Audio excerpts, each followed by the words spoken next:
సహోదరి సహోదరులందరికీ ప్రభు నామమున వందనములు తెలియజేస్తున్నామండి. సంఖ్యాకాండము 25 అధ్యాయంలో ఉన్నాం మనం. సంఖ్యాకాండము 25 అధ్యాయంలో ఇశ్రాయేలీలు మోయాబు స్త్రీలతో వ్యభిచరించారు. దేవునికి అసహ్యమైన కార్యక్రమం అది. జారత్వం జరిగించారు. అలాగనే విగ్రహములకు బలి అర్పించిన దాన్ని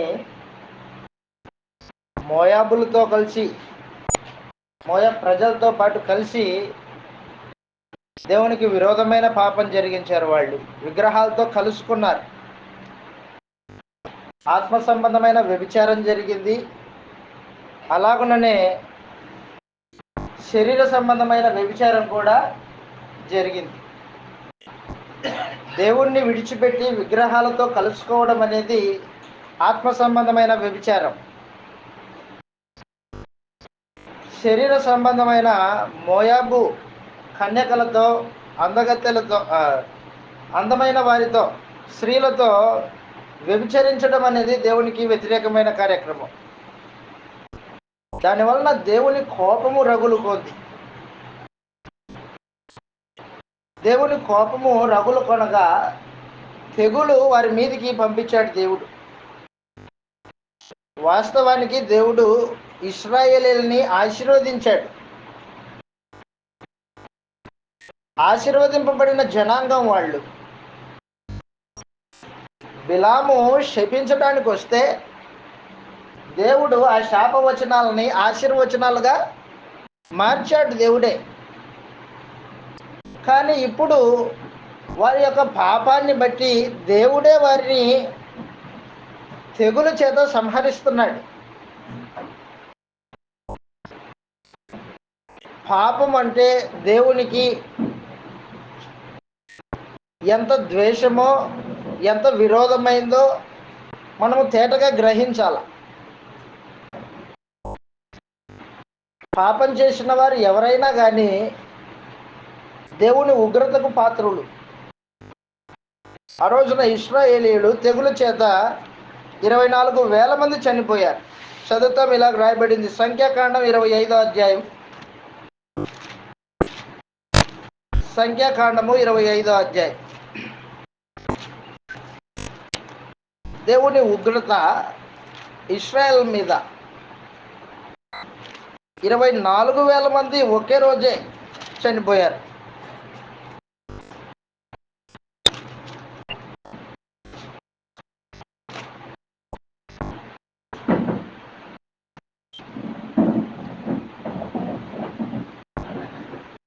సంఖ్యాకాండము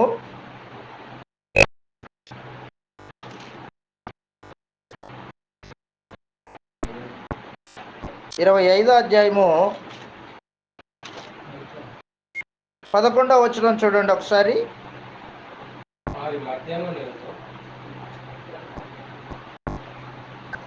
సంఖ్య 24,000 మంది.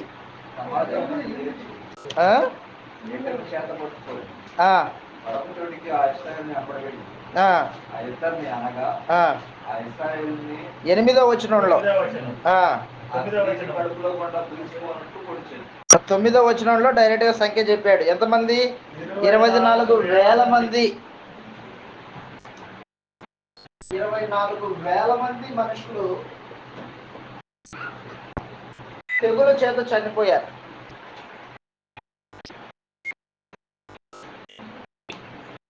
ఆ తెగులును ఆపడానికి ఎవరికే శక్తి లేదు. వాస్తవానికి దేవుడు పంపించిన తెగులు నుండి ఇశ్రాయేలును తప్పించడానికి ఎవరికే శక్తి లేదు. కానీ అహరోను మనువడు ఫినెహాస్ ఏం చేశాడంటే, పాపము చేస్తున్న ప్రజల విషయంలో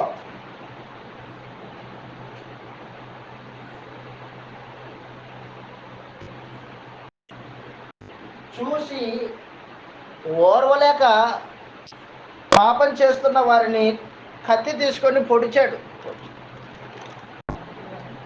దేవుడు ఆ కార్యక్రమాన్ని చూచి ఫినెహాసు యొక్క హృదయాన్ని చూచి మెచ్చుకున్నాడు.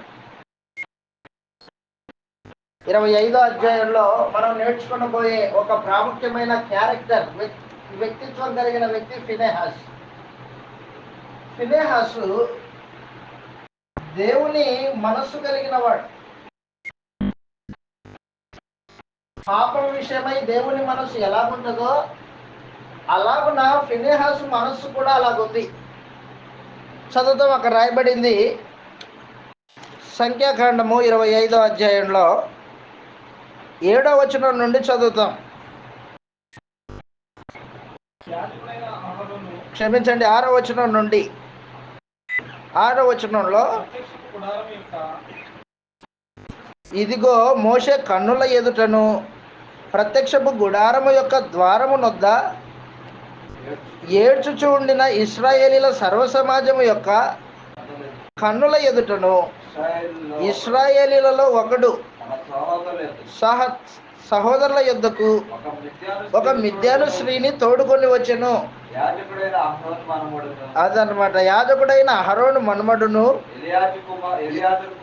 ఎలియాజరు కుమారుడైన ఫినెహాసు అది చూచి సమాజం నుండి లేచి, అదనమాట, ఈటెను చేత పట్టుకొని ఆ పడక చోటికి వెళ్ళి ఆ ఇశ్రాయేలు వెంబడి వెళ్ళి ఆ ఇద్దరిని అనగా ఆ ఇశ్రాయేలీయుణ్ణి ఆ స్త్రీని కడుపులో కుండా దూసుకొని పోవునట్లు పొడిచెను.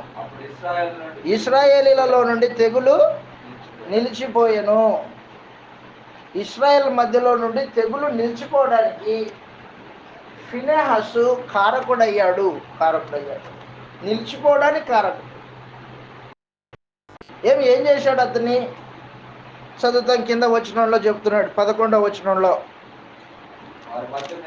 వారి మధ్యను నేను ఓర్వలేని దానిని తాను ఓర్వలేకపోవటం వలన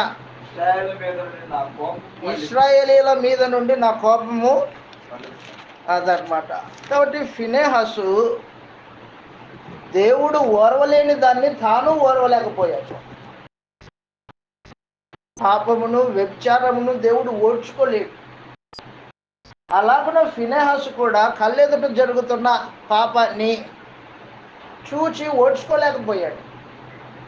ఈట తీసుకున్నాడు. మోయాబీ స్త్రీని వెంట పెట్టుకొని పోయిన మనుషుని వెంటనే పడక గదికి వెళ్ళాడు. వారిద్దరు కలిసి ఉండగానే బల్లెలు తీసుకొని పోడ్చాడు.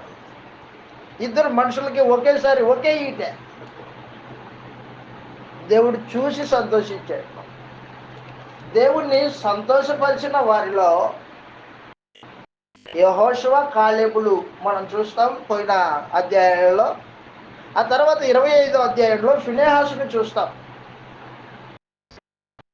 ముందు నేర్చుకున్న అధ్యాయాల్లో దేవునికి అవిధేయులు, పాపం చేసిన వారిని చూశాం. ఈ సందర్భంలో ప్రత్యేకించి దేవుణ్ణి సంతోషపరిచిన మనుషులు ఒక ఆయన యెహోషువ, దేవుణ్ణి సంతోషపరిచిన వారు 2 కాలేబు, 3 ఫినెహాస్.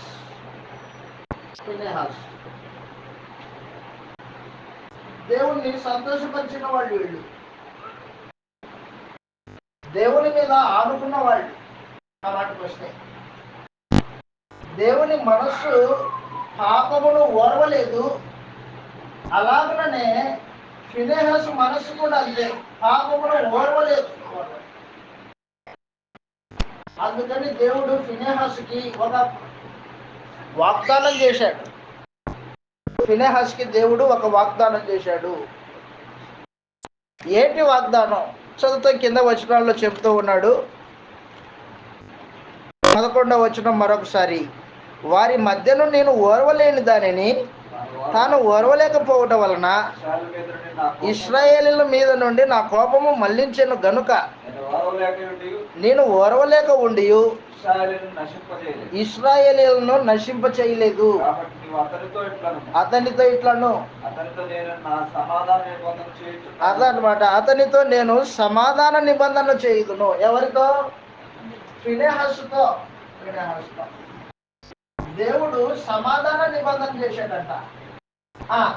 అది నిత్యమైన యాజక నిబంధనగా, నిత్యమైన యాజక నిబంధన అతనికి అతని సంతానము కలిగి ఉంది. నిత్యమైన యాజక నిబంధన అది అతనికి అతని సంతానానికి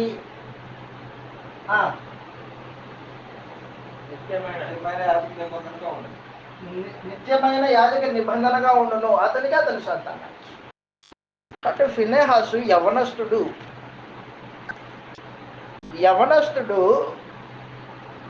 శరీర సంబంధమైన కోరికలు కలిగి నడుచుకునే వాళ్ళు లోకంలో ఉన్నారు. మోయాబు స్త్రీలతో వ్యభిచరించారు.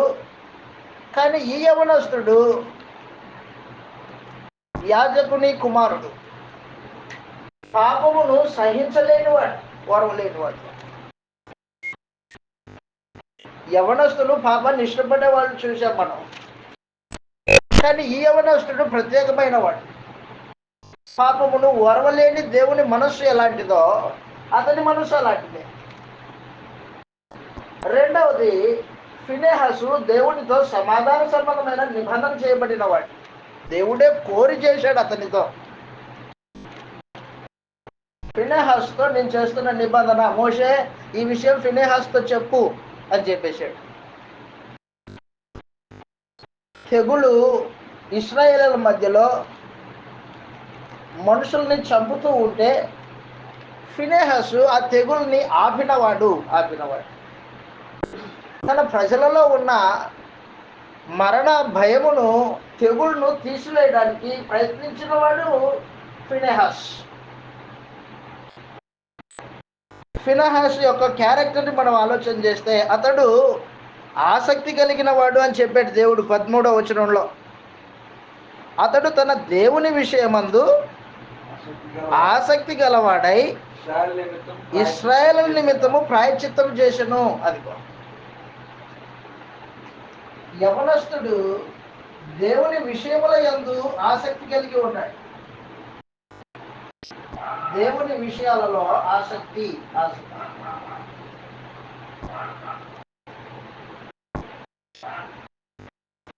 ఆసక్తి ఏ విషయంలో ఉంది ఇతనికి? దేవుని విషయంలో ఆసక్తి ఉంది. పాప ప్రాయశ్చిత్తం చేసిన వాడు, తన ప్రజల్ని దేవుని కోపము నుండి తప్పించిన వాడు ఫినెహాస్. ఆ మాటకు వస్తే దేవుని సంగతులు ఆలోచన చేసేవాడు. నేను ఓర్వలేని దాన్ని ఫినెహాస్ కూడా ఓడ్చుకోలేకపోయాడు. కాబట్టి ఫినెహాస్కి ఈ విషయం చెప్పు అని చెప్పాడు అనమాట. ఈ రోజున మనం కూడా క్రొత్త నిబంధన క్రైస్తవులంగా మనం దేని విషయంలో ఆసక్తి కలిగి ఉండాలో మనం నేర్చుకోవాలా. మన ఆసక్తి దేని మీద ఉంది? మన ఆసక్తి దేని మీద ఉంది? చదువుతో ఇలాగ రాయబడింది, మనము దేని యందు ఆసక్తి కలిగి ఉండాలి. యెషయా గ్రంథము 1వ అధ్యాయం 13వ వచనంలో ఇశ్రాయేలీలు దేవునికి నైవేద్యం ఇస్తున్నారు, వారి నైవేద్యాలు దేవుడు స్వీకరించట్లా. యెషయా గ్రంథం 1వ అధ్యాయం 13వ వచనంలో మీ నైవేద్యములు వ్యర్థము. అదనమాట, దేవునికి ఏది అసహ్యమైందో మనకు అది అసహ్యంగా ఉండాలి. దేవునికి ఏది అసహ్యమైనది? ఇశ్రాయేలీయుల యొక్క నైవేద్యాలు దేవునికి అసహ్యమైనవి. ఎందుకు? వారు పాపం చేస్తూ నైవేద్యం చేస్తున్నారు దేవునికి. పాపం చేస్తూ చేతులతో దేవుని మందిరానికి వచ్చి నైవేద్యం ఇస్తున్నారు. పాపం చేస్తూ నైవేద్యం ఇచ్చేవాని నైవేద్యము దేవునికి అసహ్యమైన కార్యక్రమం. కిందికి మాట్లాడుతూ ఉన్నాడు, అది నాకు అసహ్యము పుట్టించు ధూపార్పణము, దానికి త్యాగండి అని చెప్పేశాడు. అసహ్యం దేవునికి ఇష్టం లేని కార్యక్రమం అది. ఏది? నైవేద్యం ఇష్టం లేదా? నైవేద్యం ఇష్టమే, కానీ పాప జీవితం కలిగి తెచ్చే నైవేద్యము అవసరం లేదు అని చెప్పాడు ఆయన. ఈ రోజున భక్తి చేయట్లేదా? భక్తి చేస్తున్నారు మనుషులు, అయినప్పటికీ పాప జీవితాన్ని వదిలిపెట్టుకోవాలా. పాప జీవితాన్ని వదిలిపెట్టి నైవేద్యం చేస్తే, భక్తి చేస్తే దేవుడు అంగీకరిస్తాడు. పాపం చేసేవాడిని నైవేద్యము భక్తి చల్లదు, దేవుడు అసహ్యించుకుంటాడు. సామెతలు 6వ అధ్యాయం 16వ వచనంలో దేవునికి అసహ్యమైనవి, 6వ అధ్యాయం 16వ వచనంలో, సామెతలు 6వ అధ్యాయం 16వ వచనంలో, సామెతలు 6వ అధ్యాయం,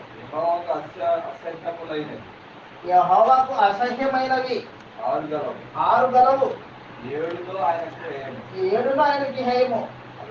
అవేంటంటే చెప్తున్నాడు, 1 అహంకార దృష్టి, అహంకార దృష్టి. 2 కళ్ళలాడు నాలుక, అంటే అబద్ధములాడు నాలుక. నిరపరాధులను చంపు చేతులు. దుర్యోచనలు యోచించు హృదయము. కీడు చేయుటకు త్వరపడి పరుగులెత్తే పాదాలు. లేని వాటిని పలుకు అబద్ధపు సాక్షి. అన్నదమ్ములలో జగడములు పుట్టించేవాడు. ఇలాంటి వాటిని దేవుడు అసహ్యించుకుంటాడు. ఆయన వేటిని అసహ్యించుకుంటాడో నేడు క్రైస్తవునిగా మనం వాటిని అసహ్యించుకోవాల్సిన అవసరం ఉంటుంది. ఆయనకి ఏది ఇష్టం లేదో నీకు కూడా అది ఇష్టమై ఉండకూడదు. దైవ స్వభావం కలిగిన వారంగా, దేవుని మనస్సు కలిగిన వారంగా మనము జీవితాన్ని కొనసాగించవలసిన అవసరం ఉంటుంది. ఆ రోజున ఫినెహాసు దేవుడు ఏదైతే పాపాన్ని ఓడ్చుకోలేడో అలాగన ఫినెహాసు కూడా పాపాన్ని ఓడ్చుకున్నవాడు కాదు. దేవుడు సంతోషించాడు ఫినెహాసు విషయంలో. ఈ రోజున మనము దేవుడు వేటినైతే అసహ్యించుకుంటాడో వాటిని మనం అసహ్యించుకోవాలా. 1 అహంకారం కలిగి ఉండడం దేవునికి అసహ్యమైన కార్యక్రమం. అహంకారులను ఎదిరిస్తాడు దేవుడు, దీనులకు కృప చూపించేవాడు ఆయన. యాకోబు గారు రాసిన పత్రిక అహంకారులను ఎదిరించి దీనులకు కృప చూపించేవాడు.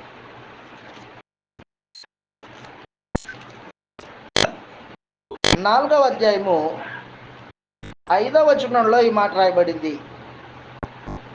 4వ అధ్యాయం 5వ వచనంలో 6వ వచనం చదువుతాం నేరుగా. లోకాన్ని ప్రేమించేవాడు దేవుని కృపకు దూరం అవుతాడు. 4వ అధ్యాయం 6వ వచనంలో, అందుచేత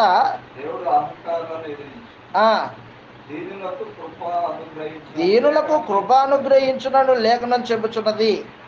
కాబట్టి దేవునికి లోబడుడి, అపవాది ఎదిరించుడి, మీ ఎదురు నుండి పారిపోవును అని చెప్పాడు. కాబట్టి అహంకార దృష్టి దేవునికి అసహ్యమైన కార్యక్రమం అది. 2 అబద్ధం కళ్ళలాడు నాలుక, అబద్ధం మాట్లాడేవాడు. అవసరాన్ని బట్టి అబద్ధం మాట్లాడుతుంటాడు, పరిస్థితిని బట్టి అబద్ధం ఆడుతుంటాడు. దాన్ని ఏం చేస్తాడంటే అబద్ధం ఆడడం పెద్ద నేరమేం కాదు అని తనకు తాన్ని రాజీ పడుతూ ఉంటాడు, లోపల చెప్పుకుంటున్నాడు, సమర్థించుకుంటున్నవాడు. అలాంటి వాడు దేవుడికి అసహ్యుడు. పాపాన్ని సమర్థించుకునేవాడు దేవుడికి ఇష్టడు కాదు. కళ్ళలాడు నాలుక ఆయనకు అసహ్యమైన కార్యక్రమం. 3 నిర్దోషులను చంపే చేతులు, నిర్దోషులను చంపేవాడు. కాబట్టి దేవునికి ఏది అసహ్యమో నీకు అది అసహ్యంగా మలుచుకోవడం అనేది దేవుని స్వభావం కలిగి ఉండడం అయి ఉంటుంది. ఆ తర్వాత చెప్పాడు కీర్తన గ్రంథంలో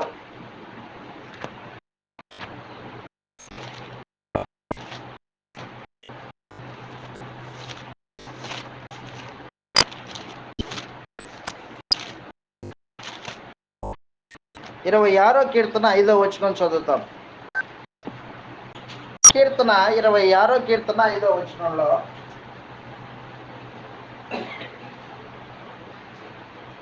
26వ కీర్తన 5వ వచనంలో జలముల కిందను ఆ, వాటి నివాసుల కిందను ఆ, ఎంతో మేకలు విలవిలలాడు. ఆ. దుష్టుల సంఘము నాకు అసహ్యం. అదనమాట. ఏది? దుష్టుల సంఘము నాకు అసహ్యము. అదనమాట. దేవునికి దుష్టుల సంఘం అసహ్యం.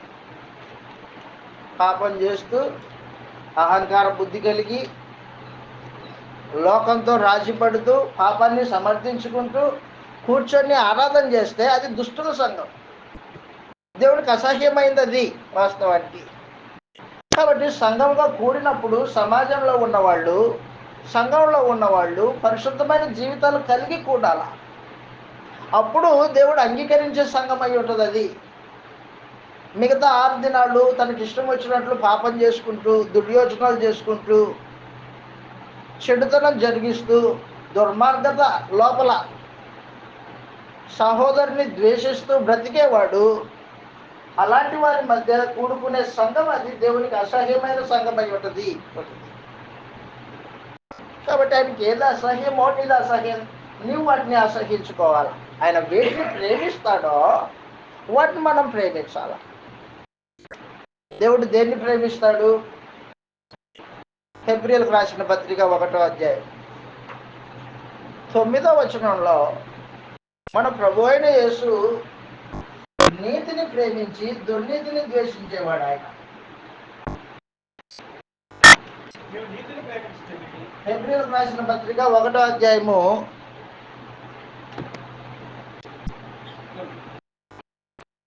9వ వచనంలో నీవు నీతిని ప్రేమించితివి, దుర్నీతిని ద్వేషించితివి. కాబట్టి మన జీవిత దినాల్లో, దినచర్యలో నీతిని ప్రేమించాలా, దుర్నీతిని ద్వేషించాలి.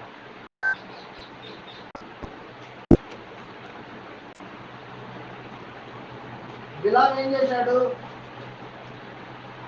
చేశాడు? దుర్నీతిని ప్రేమించాడు. దుర్నీతి వల్ల వచ్చు లాభాన్ని అపేక్షించాడు బిలాం. మనందరికీ తెలుసు, ఇందాక చదువుకున్నాం. బిలాము తర్వాత ఏమయ్యాడు తెలిసిన? యుద్ధంలో చనిపోయాడు బిలాం. యుద్ధంలో చంపేశారు. ఇశ్రాయేలీయులు మోయాబు ప్రాంతం మీద యుద్ధం చేస్తారు. 31వ అధ్యాయంలో ఆ యుద్ధంలో బిలాం చనిపోతాడు.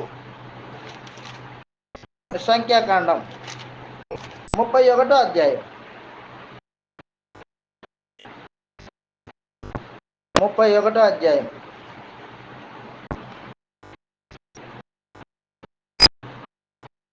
7 నుంచి చదువుతాం. 7 నుంచి. దుర్నీతిని అపేక్షించిన బిలాము యుద్ధంలో చనిపోయాడు. సంఖ్యాకాండం 31వ అధ్యాయం 7వ వచనం నుండి యెహోవా మోషేకు యెహోవా మోషేకు ఆజ్ఞాపించెను, వారు మిద్యానీయులతో యుద్ధము చేసి మిద్యానీయులతో యుద్ధం చేసి మగవారినందరినీ చంపి చంపిరి. చంపబడిన ఇతరులు గాక మిద్యాను రాజులను, అనగా మిద్యాను 5 రాజులైన ఏవిని, రేకేమును, షూరును, రెబాను చంపిరి. బెయేరు కుమారుడైన అదనమాట. బెయేరు కుమారుడైన బిలామును కూడా ఖడ్గంతో చంపేశాడు. కాబట్టి దుర్నీతిని అపేక్షించేవాడు నాశనానికే తప్ప రక్షణకు కారకుడు కాదు. రక్షింపబడే పరిస్థితి లేదు. దుర్నీతివంతుల మీద దేవుని కోపం ఉంటుంది. దేవుడి కోపం ఉంటుంది. రోమీయులకు రాసిన పత్రిక 1వ అధ్యాయము 18వ వచనంలో దుర్నీతిమంతులు, రోమీయులకు రాసిన పత్రిక 1వ అధ్యాయం 18వ వచనంలో దుర్నీతి మీద దేవుడి కోపము రగులుకుంటూ ఉంటది.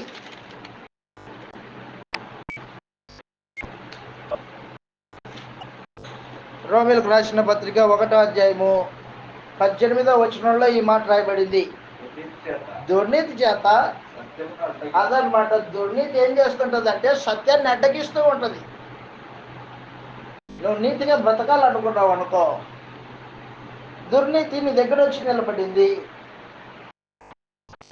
నీవు దుర్నీతితో సహవాసం చేయకూడదు, అది దుర్నీతి అని దూరంగా ఉండాలి. కానీ నువ్వేం చేసావు? దుర్నీతితో కలుసుకున్నావు. అప్పుడు నీలో ఉన్న సత్యము ఏమవుతుంది? దేవునికి విరోధంగా ఉంటుంది. అది దుర్నీతి. దుర్నీతి సత్యమును అడ్డగించు. దుర్నీతి దుర్నీతి చేత సత్యమును అడ్డగించు మనుషుల యొక్క సమస్తమైన భక్తిహీనత మీదను దుర్నీతి మీదను దేవుని కోపము అదనమాట. యోహాన్ గారు రాసిన మొదటి పత్రిక 5వ అధ్యాయం 17వ వచనంలో, యోహాన్ గారు రాసిన మొదటి పత్రిక 5వ అధ్యాయం 17వ వచనంలో సకల దుర్నీతి పాపమే అన్నాడు. సకల దుర్నీతి, అక్రమం, నీతిగా కాకోకుండా. ఉదాహరణకి వివాహంలో జతపరచబడిన స్త్రీ పురుషులు వారి దాంపత్య జీవితము నీతి. దాన్ని దేవుడు నీతిగా ఎంచుతాడు. వివాహానికి ముందే స్త్రీ పురుషులు కలయిక అనేది అది దుర్నీతి, జారత్వం. సకల దుర్నీతి పాపమే. కాబట్టి నేడు మనము దేవుడు దేన్నైతే ప్రేమిస్తాడో, దేన్ని ప్రేమిస్తాడు? దేవుడు నీతిని ప్రేమిస్తాడు, దుర్నీతిని ద్వేషిస్తాడు. మనం ఆయన లాంటి స్వభావం కలిగి నడుచుకోవాల్సిన అవసరం ఉంది. నీతిని ప్రేమించాలా, దుర్నీతిని ద్వేషించాలా. ఆ రోజున ఫినెహాస్ చేసింది అదే. దేవుడు మెచ్చుకున్నాడు ఫినెహాస్ని. అద్భుతమైన క్యారెక్టర్, అద్భుతమైన యవ్వనస్తుడు ఫినెహాస్. దేవుని కోపమును ఇశ్రాయేల్ మీద నుంచి తరలించినవాడు, మళ్లించినవాడు, ప్రాయశ్చిత్తం చేసినవాడు ఫినెహాస్. దేవుని విషయముల యందు ఆసక్తి కలిగి ఉన్నాడు. ఈ రోజున మనము దేవుని కార్యక్రమాల విషయమై ఆసక్తి కలిగి ఉండాలా. చదువుతాం ఇలాగ రాయబడింది. మనం ఏ విషయాల్లో ఆసక్తి కలిగి ఉండాలంటే, దేవుని ఇంటిని గూర్చి ఆసక్తి ఉండాలా. యోహాను సువార్త 2వ అధ్యాయం 17వ వచనంలో, యోహాను సువార్త 2వ అధ్యాయం 17వ వచనంలో ఆసక్తి.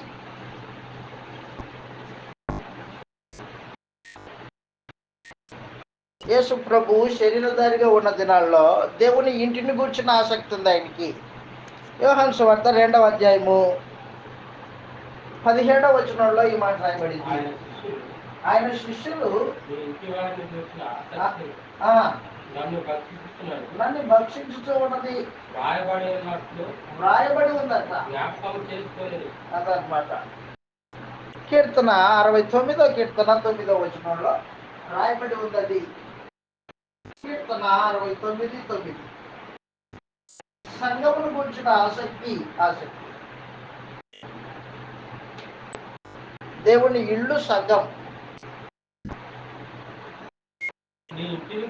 నీ ఇంటిని గురించిన ఆసక్తి నన్ను భక్షించుచూ ఉన్నది. అదనమాట.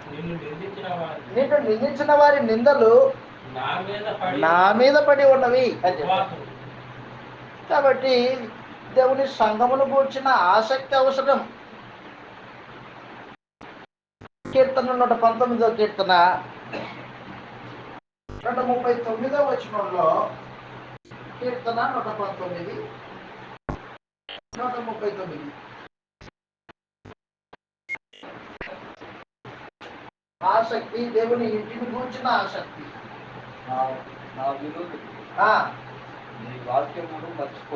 నీ వాక్యమును మర్చిపోతారు. కావున నా ఆసక్తి అదనమాట. కాబట్టి ఆసక్తి దేని మీద ఆసక్తి? దేవుని ఇంటి మీద. దేవుని ఇల్లు నేడు ఏమి? నేడు సంఘం. కాబట్టి సంఘం మీద నీకు ఆసక్తి ఉండాలా. సమాజంలో కూడడము నీకు ఆసక్తిగా ఉండాలా. ఆ తర్వాత చెప్పాడు దేవుని వాక్యమందు ఆసక్తి. వాక్యమునందు ఆసక్తి. అపోస్తల కార్యములు 17వ అధ్యాయం 11వ వచనంలో, అపోస్తల కార్యములు 17వ అధ్యాయం 11వ వచనంలో ఈ మాట రాయబడింది. అక్కడ బెరియా సంఘస్థులు దేవుని వాక్యమును పరిశోధించింది, ఆసక్తితో వాక్యమును అంగీకరించారు వాళ్ళు అని చెప్పాడు. మీరు తెస్సలోనికలో ఉన్న వారి కంటే గనులై ఉండిరి గనుక అదనమాట, ఆసక్తితో వాక్యమును అంగీకరించిరి. పౌలును శీలను చెప్పిన సంగతులు అలాగున్నవో లేదో ప్రతిదినము లేఖనములను పరిశోధించుతూ వచ్చింది. అదనమాట, వాక్యమును అంగీకరించడం, ఆసక్తితో పరిశోధించడం ఆసక్తి. నేడు మనకు ఉండవలసిన ఆసక్తి గురించి చర్చిస్తున్నా. ఒకటి, దేవుని ఇంటిని గురించిన, సంఘమును గురించిన ఆసక్తి ఉండాలి. 2, వాక్యమునందు ఆసక్తి ఉండాలి, దాన్ని అంగీకరించడానికి, దాని ప్రకారంగా ప్రవర్తించడానికి, దాన్ని పరిశోధించడానికి. ఆ తర్వాత చెప్పాడు, ఆసక్తి దేని యందు ఆసక్తి ఉండాలంటే దేవుని కార్యక్రమముల కొరకు కానుక ఇవ్వడంలో ఆసక్తి ఉండాలి. దేవుని కార్యక్రమాల కొరకు కానుక తను సంపాదించిన దాంట్లో నుంచి తీసి దేవుని కార్యక్రమం కొరకు ఇచ్చే ఆసక్తి క్రైస్తవులుగా మనం కలిగి ఉండవలసిన అవసరం ఉంది. కొరింథీయులకు రాసిన మొదటి పత్రిక 2వ పత్రిక, క్షమించండి, కొరింథీయులకు రాసిన 2వ పత్రిక 8వ అధ్యాయం 16వ వచనంలో, దేవుని కార్యముల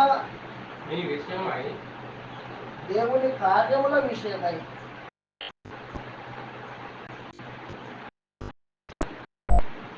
కానుక ఇచ్చే ఆసక్తి, కానుకలు ఇచ్చే ఆసక్తి. కొరింథీయులకు రాసిన 2వ పత్రిక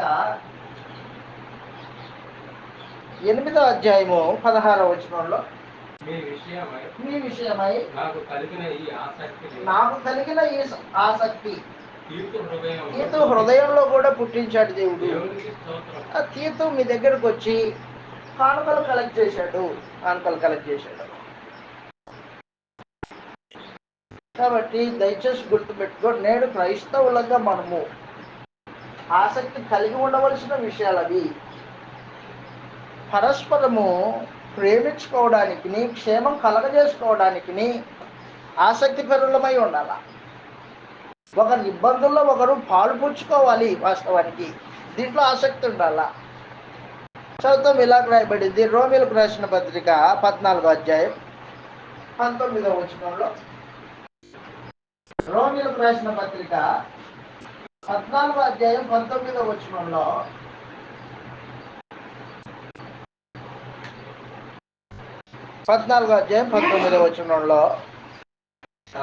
కాబట్టి సమాధానమును సమాధానమును 1, 2 పరస్పర క్షేమాభివృద్ధి కలగజేసుకున్నట యందు ఆసక్తితో అనుసరించము. అదనమాట. ఆ తర్వాత చెప్పాడు, ఏం చెప్పాడంటే, ఒక క్రైస్తవునిగా ఆత్మల భారం కలిగి ఉండాల. ఆత్మల భారం, నశించిపోతున్న వారి పట్ల ఆసక్తి కలిగి వారిని రక్షించే మనస్సు నీ హృదయము. చదువుతావు, ఇలా రాయబడింది గలతీయులకు రాసిన పత్రిక 4వ అధ్యాయం 17వ వచనంలో, గలతీయులకు రాసిన పత్రిక 4వ అధ్యాయం 17వ వచనంలో, ఆత్మల భారం.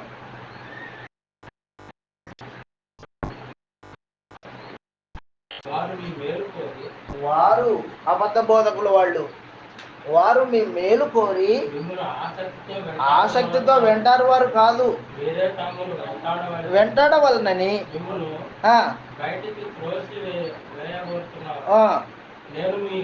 అదనమాట చెప్తున్నాడు.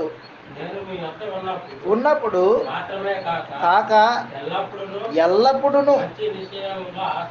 మంచి విషయములలో ఆసక్తి కలిగి ఉన్నాను. అదనమాట, ఆత్మల రక్షణ విషయమై కొంతమంది అబద్ధ బోధకులు ధనాపేక్ష మీద ఆసక్తి కలిగి బైబిల్ని పట్టుకునే వాళ్ళు ఉన్నారు. కానీ మేము అలాంటి వాళ్ళం కాదు, గల్తీయులారా, మేము అలాంటి వాళ్ళం కాదు. మీ క్షేమం కొరకే మేము సువార్త సందేశం వినిపిస్తూ ఉన్నాము అని చెప్పాడు. తర్వాత మంచి విషయముల యందు ఆసక్తి ఉండాలి అని చెప్పాడు. పేతురు గారు రాసిన మొదటి పత్రిక 3:13లో, పేతురు గారు రాసిన మొదటి పత్రిక 3వ అధ్యాయం 13వ వచనంలో, అదిగో మీరు మంచి విషయములలో ఆసక్తి గలవారై, మీరు మంచి విషయములలో ఆసక్తి కలిగి ఉంటే మీకు హాని చేసేవాళ్ళు ఎవరు? కాబట్టి ఆ రోజున ఫినెహాసు క్యారెక్టర్ని మనం చదువుతున్నప్పుడు దేవుని లాంటి మనస్సు కలిగిన వాడై దేవుడు ఓర్వలేని దాన్ని ఫినెహాసు ఓర్చుకోలేకపోయాడు. దేవుని మనస్సు అది పాపాన్ని ఓర్వలేనితనం దేవుని మనస్సు. అలాగనే నేడు క్రైస్తవులంగా మనము దేవుడు ఓర్చుకోలేని దాన్ని మనం ఓర్చుకోకూడదు, పాపాన్ని ఓర్చుకోకూడదు, వాటిని అసహించుకోవాలి. అబద్ధమాడే నాలుకను అసహించుకోవాలి, చెడుతనాన్ని అసహించుకోవాలి, భక్తిహీనతను, దుర్నీతిని ద్వేషించాల.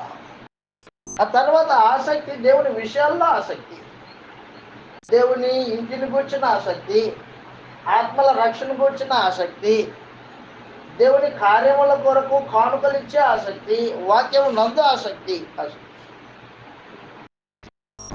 చివరిగా మనం చూస్తాం ఇలాగూ ప్రాముఖ్యమైంది. ప్రకటన గ్రంథం 3వ అధ్యాయం 19వ వచనంలో, మనుషుడు వాక్యం దగ్గరకు వచ్చినప్పుడు మారు మనసు పొందే ఆసక్తి ఉండాలి. మారు మనసు పొందడానికి దేవుడు సమయం ఇచ్చాడు. మనుషుడు మారు మనసు పొందాలి. ప్రకటన గ్రంథము 3వ అధ్యాయం 19వ వచనంలో, నేను ప్రేమించు వారిని అందరినీ గద్దించి శిక్షించుచున్నాను. అదన్నమాట. కనుక నీవు ఆసక్తి కలిగి మారు మనసు పొందుము. ఇదిగో తలుపు వద్ద నిల్చుండి తట్టుచున్నాను. మారు మనసు పొందు, తలుపుది. నీ హృదయంలో ఉన్న చెడుతనాన్ని పక్కన పడేసి నన్ను ఆహ్వానించు. కాబట్టి హృదయంలో యేసు ప్రభు ఉండాలి. కానీ మనుషుల హృదయాల్లో లోకం ఉండిపోయింది. యేసు ప్రభు బయట ఉన్నాడు. బయట ఉండి రే బాబు మారు మనసు పొందు, తలుపుది అంటున్నాడు ఆయన. కానీ మనుషుడు అంగీకరించలా. కాబట్టి ఏమంటున్నాడు? మారు మనసు పొందు, ఆసక్తి కలిగి ఉండు. మారు మనసు విషయంలో ఆసక్తి కలిగి ఉండు. చివరిగా ప్రార్థన చేయడం యందు మనుషుడు ఆసక్తి కలిగి ఉండవలసిన అవసరం ఉంటుంది. ప్రార్థన ఎంతసేపు చేస్తావు నువ్వు? ప్రార్థన ఉదయమా, సాయంత్రమా, లేకపోతే రాత్రా? ఎంతసేపు? మన ప్రార్థనలు కనీసం 5 నిమిషాలు ఉంటాయో లేకపోతే లేదో ఒక్కోసారి డౌటే కదా. కానీ గుర్తుపెట్టుకో, ప్రార్థన చేసేవారు దేవుడి సముఖంలో భక్తిగా బ్రతకడానికి ఎక్కువ అవకాశం ఉంది. ప్రార్థన లేకపోతే నీ భక్తి కాదు, అది వాస్తవానికి.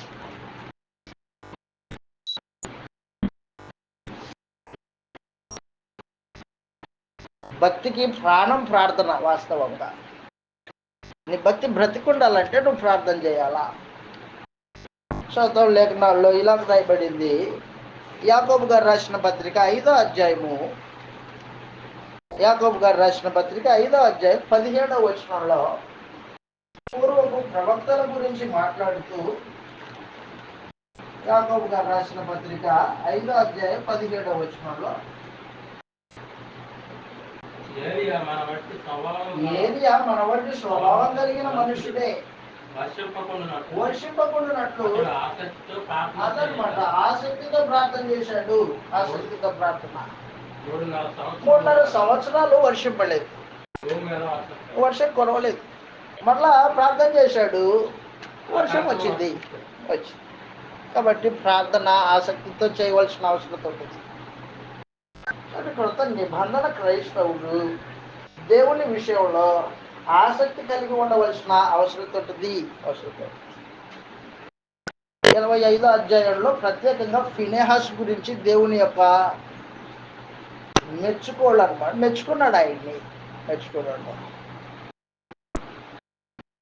ఆ తర్వాత 26వ అధ్యాయం మనం చదివాం ఉదయకాలంలో. 26వ అధ్యాయము ఇశ్రాయేలీల యొక్క క్రొత్త తరము యొక్క లెక్క. అది క్రొత్త తరం. పాత తరం అంతా అరణ్యంలో రాలిపోయారు. 25వ అధ్యాయం వరకు సంపూర్ణంగా పాత తరము రాలిపోయారు. కొత్త తరం లెక్కించమని దేవుడు చెప్పాడు. 26వ అధ్యాయం అంతా కొత్త తరం యొక్క లెక్కది. చూస్తాం ఒకసారి. ఓ మాట చదివి ముందుకెళ్ళిపోదాం 27వ అధ్యాయానికి. 26వ అధ్యాయము మొదటి 2 వచనాలు. కాబట్టి ఏ అధ్యాయము దేని గురించి చెబుతుందో తేటగా మనం గ్రహించాల.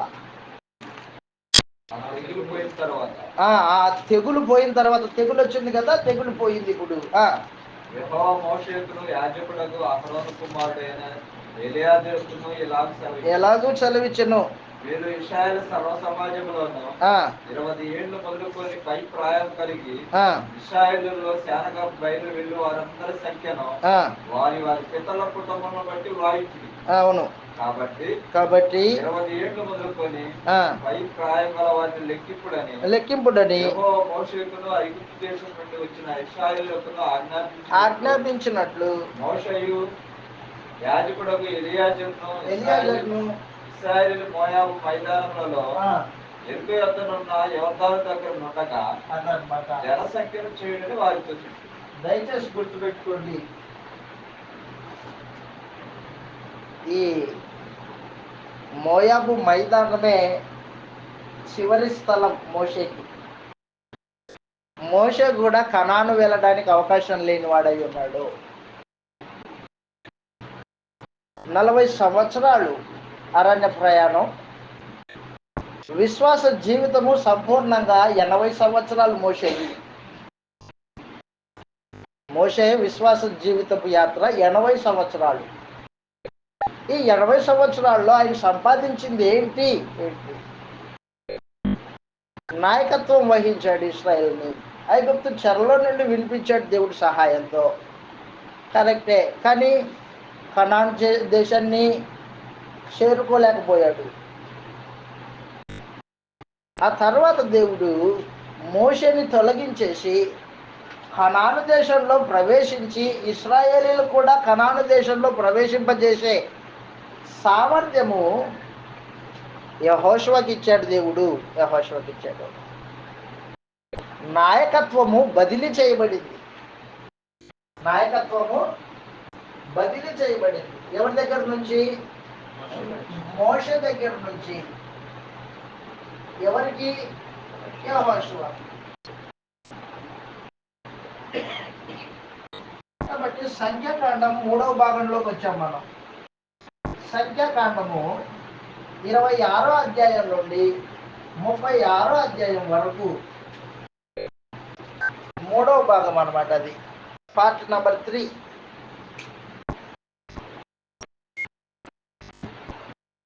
ఈ భాగంలో మనం ఏం చూస్తామంటే క్రొత్త జనాంగము వారి ప్రయాణం. క్రొత్త జనాంగం వారి ప్రయాణం.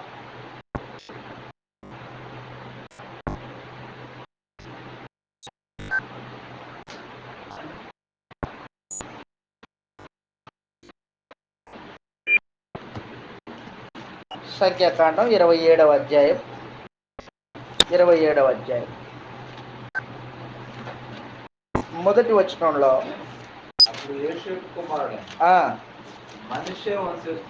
మనుష్య వంశస్థులలో ఇక్కడ ఒక సమస్య, దానికి పరిష్కారం చేస్తూ ఉన్నాడు.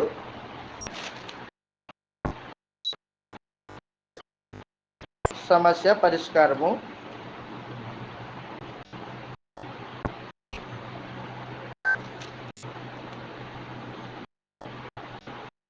చదవండి ఒకసారి. మనుష్య వంశస్థుడైన సెలోపెహదు కుమార్తెలు వచ్చి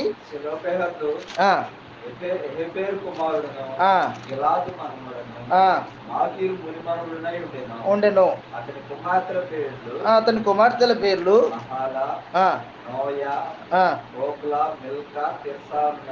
చాలు. అక్కడ ఏం జరిగిందంటే, ఒక వ్యక్తికి మగబిడ్డలు లేకోకుండా చనిపోయాడు. మగబిడ్డలు లేదు, ఆడబిడ్డలే ఉన్నారు.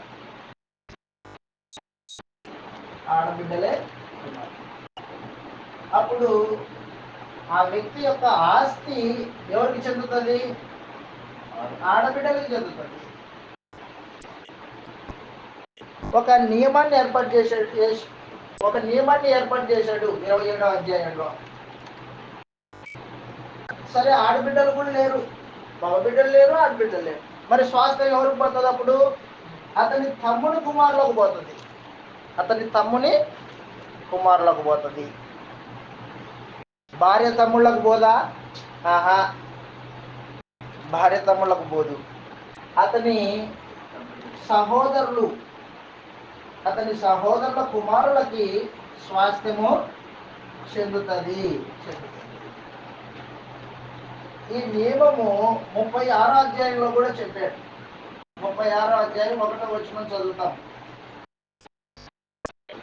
స్వాస్థ్యము ఒక గోత్రంలో నుండి ఇంకొక గోత్రంలోనికి వెళ్ళకూడదు. స్వాస్థ్యము ఒక గోత్రంలో నుండి ఇంకొక గోత్రంలోనికి వెళ్ళకూడదు. 36వ అధ్యాయం 1వ వచనంలో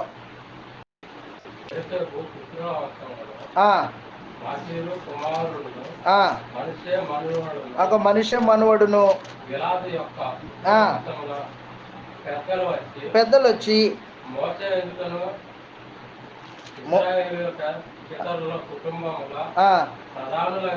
ఎదుటను మాట్లాడి తండ్రి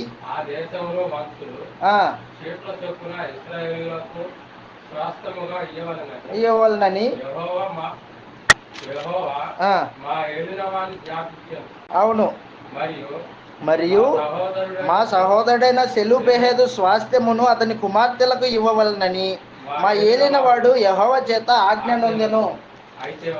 అయితే ఇగో ఈ కుమార్తెలు, ఆ ఆడబిడ్డలు వేరే గోత్రంలో ఉన్న వారిని పెళ్లి చేసుకుంటే అప్పుడు పరిస్థితి ఏంటి? ఈ ఆస్తి అంతా అక్కడికి వెళ్తుంది కదా. కాబట్టి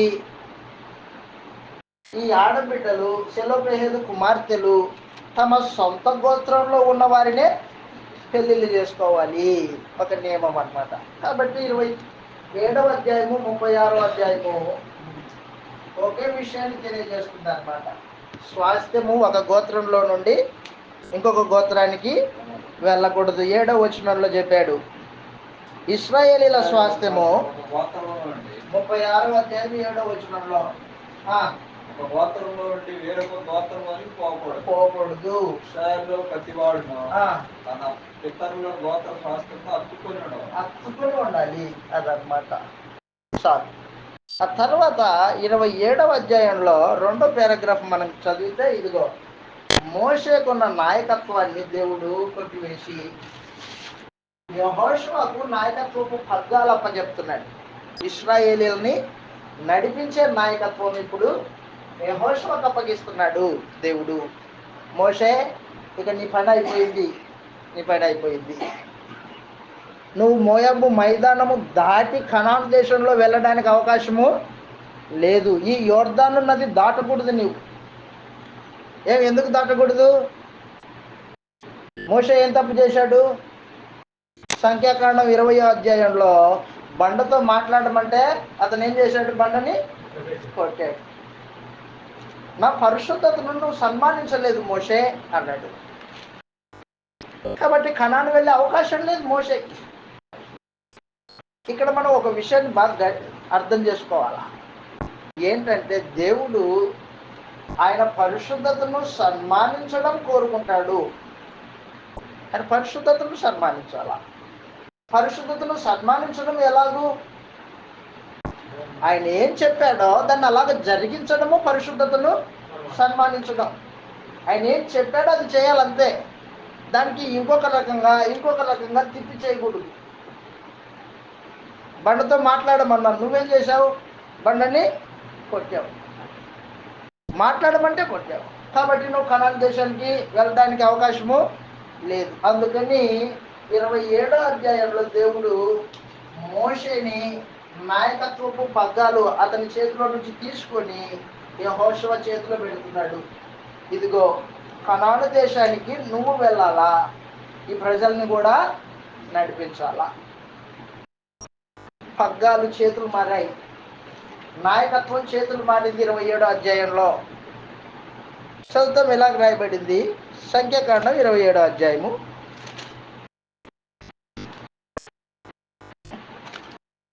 సంఖ్యాకాండం 27వ అధ్యాయంలో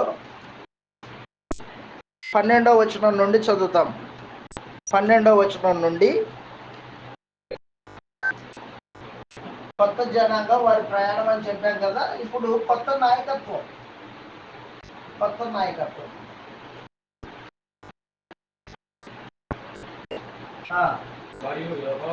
మరియు యెహోవా మోషేతో ఇట్లా నీవు మోషే నీవే ఈ అబారీము కొండ ఎక్కి నేను ఇశ్రాయేలీయులకు ఇచ్చిన దేశమును చూడుము. చూసిన తర్వాత అహరోను చేర్చబడినట్లు నీ స్వజనులతో చేర్చబడుదువు.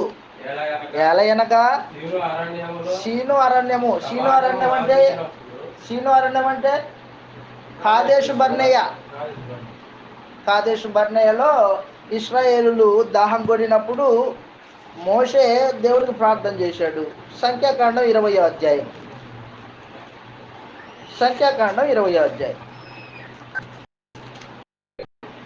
20వ అధ్యాయము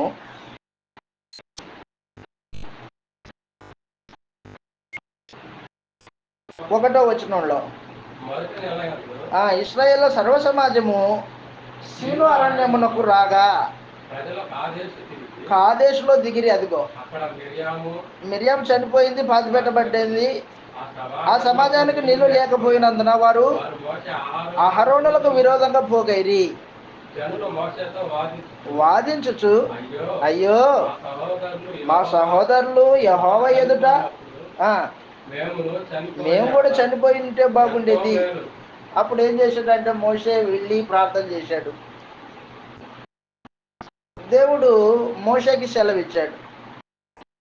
8వ వచనంలో నీవు నీ కర్రను తీసుకొని, సంఖ్యాకాండం 20వ అధ్యాయం 8వ వచనం, నీవు నీ కర్రను తీసుకొని నీవును నీ సహోదరుడైన అహరోనును పోగు చేసి వారి కన్నుల ఎదుట బండతో మాట్లాడు అన్నాడు. అది నీళ్ళు నీవు వారి కొరకు నీళ్లు బండలో నుంచి రప్పించి సమాజములకు వారి పశువులకును త్రాగుటకిమ్ము. యెహోవా అతనికి ఆజ్ఞాపించినట్లు చేసి ఆయన సన్నిధి నుంచి తీసుకొని పోయెను. తరువాత మోషే అహరోనులు పోగు చేసినప్పుడు అతడు వారితో ద్రోహులారా వినుడి, మీ కొరకు నీళ్లు రప్పింపవలెనా అనేను. అప్పుడు మోషే అతను చెయ్యి ఎత్తి 2 సార్లు కొట్టాడు. నీళ్ళైతే వచ్చాయి కానీ దేవుడు చూసి మోషే ఇట్లా అన్నాడు, మోషే అహరోను మీ ఇద్దరు ఇట్లా అండి అన్నాడు. ఇశ్రాయేల్ ప్రజల ఎదుట మీరు నా పరిశుద్ధతను సన్మానించలేదు అన్నాడు. నేనేం చెప్పాను, మీరేం చేశారు అని అడిగాడు. అయ్యా తప్పైందండి. లేదు, గుర్తుపెట్టుకో, నా నిర్ణయం చెప్తున్నా నీకు. ఇప్పుడు నీ అన్నయ్య అహరోను హోరు కొండ మీద చనిపోతాడు, నీవు ఫలానా కొండ మీద చనిపోతావు. కనాను దేశంలోనికి ఈ ప్రజల్ని మీరు తీసుకొని వెళ్ళరు. నువ్వు కనాను దేశాన్ని నీ కన్నులతో చూస్తావు కానీ దాంట్లో ప్రవేశింపనే ప్రవేశింపలేవు అని చెప్పేసి. దేవుడు చెప్పిన దాన్ని జరిగించుకోకుండా కనాను దేశంలోనికి ప్రవేశింపలేకపోయాడు మోషే. ఈ రోజున క్రొత్త నిబంధనానుసారంగా బ్రతక్కోకుండా పరలోకం వెళ్తామని కలలు కంటున్న వాళ్ళు అనేక మంది వెళ్తారా? నిజంగానే ఆయన ఏం చెప్పాడో అది అలాగూ జరిగించాలా. అది ఆయన పరిశుద్ధతను సన్మానించడం అయి ఉంటుంది. ఆయన ఎందరికి విశ్వాసమై ఉంటుంది. అది ఆయన ఏది వద్దన్నాడో దాన్ని మానుకోవాలా. ఆయన ఏం చేయమన్నాడో దాన్ని జరిగించాలా. కాబట్టి సంఖ్యాకాండము 27వ అధ్యాయంలో 20వ అధ్యాయంలో జరిగిన అపరాధము, దానికి శిక్ష నాయకత్వపు పగ్గాలు మోషే చేతిలో నుండి యెహోషువ చేతిలోకి బదిలీ చేశాడు అనమాట.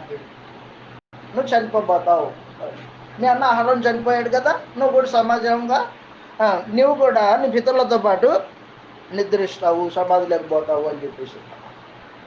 సంఖ్యాకాండం 27వ అధ్యాయం. సంఖ్యాకాండం 27వ అధ్యాయము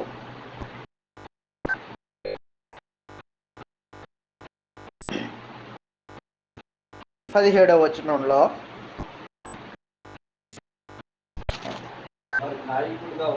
14 నుంచి చదువుతాం. 14లో ఏదైనా శీను అరణ్యంలో సమాజము వారి కన్నుల ఎదుట నన్ను పరిశుద్ధపరచక నా మీద తిరుగుబడి. అదిగో అంటే దేవుడు చెప్పినట్లు జరిగించకపోతే దేవుని మీద తిరుగుబాటు చేసినంత లెక్క.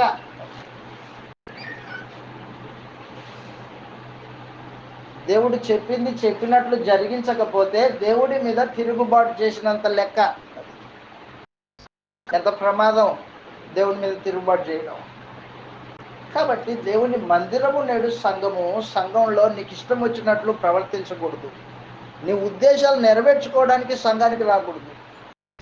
దేవుని ఇష్టాన్ని నెరవేర్చడానికి సంఘానికి రావాలి. దేవుని మార్గాల్లో నడుచుకోవడానికి సంఘానికి రావాలి. ఆయన చెప్పినట్లు నడుచుకోవడానికి రావాలి. నీ ఇష్టం నా ఇష్టం కాదు. కాబట్టి ఆ రోజున మోషే దేవుని పరిశుద్ధతను సన్మానించలేదంట. దేవుడు దానికి శిక్ష విధిస్తూ ఉన్నాడు. 15వ వచనంలో, అప్పుడు మోషే యెహోవాతో ఇట్లా, నేను యెహోవా సమస్త మానవుల ఆత్మలకు దేవా, యెహోవా సమాజము కాపరి లేని గొర్రెల వలె ఉండకుండానట్లు ఈ సమాజం మీద ఒకరిని నియమించుము. ఈయన చెప్తున్నాడు, ఒకరిని నియమించు దేవా అని. దేవుని మనుషులు ఆల్రెడీ ఎవరున్నారు? యెహోషువ ఉన్నాడు.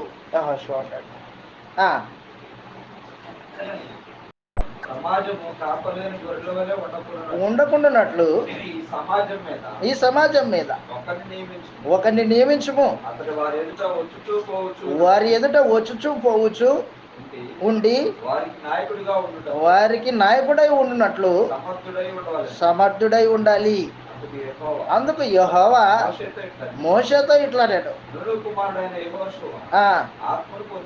ఆత్మను పొందినవాడు అతన్ని తీసుకొని నీ చేయి ఉంచి ఎలియాజరు ఎదుటను నిలవబెట్టి అతనికి ఆజ్ఞ ఇమ్ము. అతని మాట వినున్నట్లు కొంత ఉంచుము.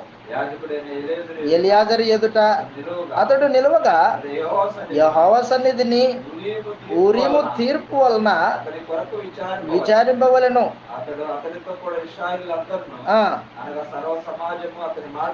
అతని మాట చెప్పున సమస్త కార్యములు జరుగుతూ ఉండవలెను. యెహోవా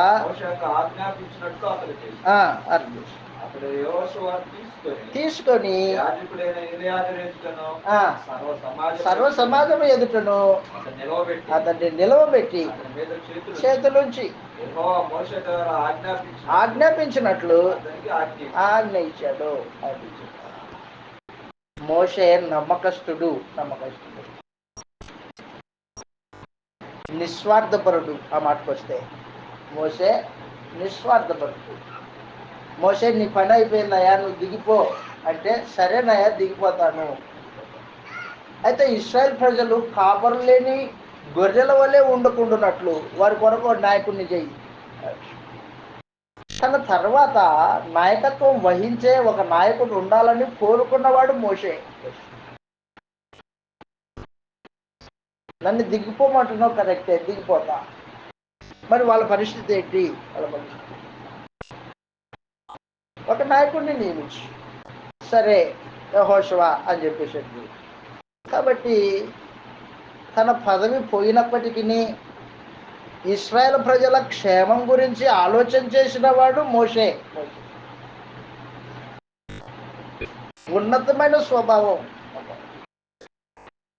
తాను అధికారం నుంచి దిగిపోతున్నప్పటికీ ఇశ్రాయేలీల జాతి క్షేమం గురించి ఆలోచన చేసిన వాడు మోషే.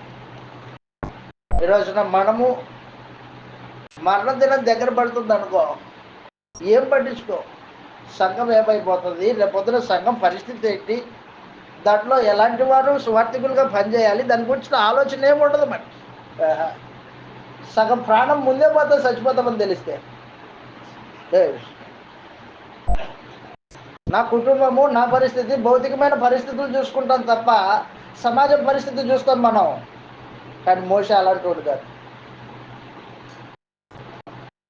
ఉన్నతమైన స్వభావం కలిగిన వాడు మోషే. కాబట్టి మనం ఇంతటితో బ్రేక్ తీసుకుంటాం. 27వ అధ్యాయం పూర్తిగా నాయకత్వపు పగ్గాలు మోషే చేతిలో నుండి యెహోషువ చేతిలోనికి దేవుడే ట్రాన్స్ఫర్ చేశాడు, బదిలీ చేశాడు. నాయకత్వాన్ని తర్వాత ఇంకొక నాయకుడు ఉండాలనే భావన నీకు ఉండాల. కొత్త నిబంధన సంబంధించి అపోస్తలుల బోధ ప్రకారము నువ్వు నమ్మిన అపోస్తలుల బోధని నమ్మకస్తులకు అప్పగించుకోవాలి. బాధ్యతది, బాధ్యత. నా తర్వాత ఈ అపోస్తలుల బోధను మరొకరు నిస్వార్థమైన జీవితం కలిగి దాన్ని సమర్థవంతంగా నెరవేర్చగలిగే వారికి అప్పగించాలా. అలా చేసిన వాడు పౌలు అలా చేశాడు. ఎఫెసు పట్టణంలో బైబిల్ తరగతులు ఏర్పాటు చేసి పెట్టి యవనస్తులకి అపోస్తలుల బోధను బోధించాడు. బోధించిన వారిలో నిలబడిన వాళ్ళు మనందరికీ తెలిసినట్టు తిమోతి, తీతు, ఎపఫ్రదీతు, ఒనేసిము జైల్లో బోధ జరిగింది. కాబట్టి ఒక నమ్మకస్తుల్ని తయారు చేయడం అనేది నాయకుని యొక్క లక్షణం. అది తన తర్వాత ఉపదేశకుల్ని తయారు చేయడం అనేది సువార్థికుని యొక్క బాధ్యత. ఇంకేం అదే అయిపోయింది, నా కుటుంబం చూసుకుంటా, ఇది కాదు జీవితం. అది కాదు, చెప్పాను కాదు, దేవుని సంఘమును గూర్చిన ఆలోచన ఉండాలి మనకి. సంఘ నాయకత్వం గూర్చిన ఆలోచన ఉండాలి. రాబోయే తరమును గూర్చిన అపేక్ష ఉండాలి, కోరిక ఉండాలి. బ్రేక్ తీసుకుందాం, మరలా వచ్చి 28వ అధ్యాయం నుంచి చూస్తాం.